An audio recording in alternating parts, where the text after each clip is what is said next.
June 7th, 1975, Seoul, Korea. 1.2 million people gathered at Yeouido Plaza, and Reverend Myung Moon gave one of the most important speeches of his life. Now, you might not know this, but at this moment in history, Vietnam had just fallen to communism, Cambodia had fallen, and everyone thought Korea was next.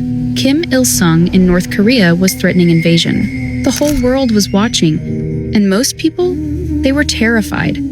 But Reverend Moon stood in front of that crowd and said something that no other leader was willing to say. He called it the World Rally for Korean Freedom. But here's what made it different. This wasn't just Koreans.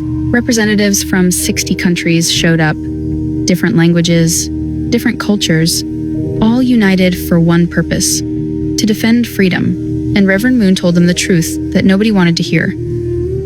Regard Korea as their religious fatherland. They are brothers and sisters beyond language and culture, united into one. They will march together to defeat Kim Il-sung, God's enemy, and defeat satanic communism.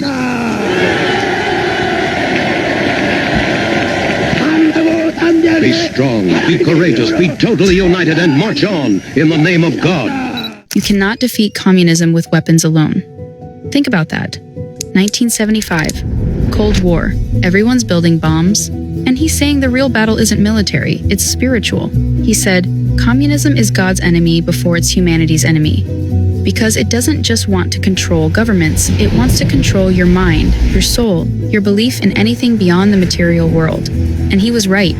He warned that Korea was the final battlefield, not just for two countries, but for two completely opposite worldviews. One that believes in God and human dignity, and one that believes in nothing but power and control. 50 years later, we're still fighting that same battle. Different names, same war.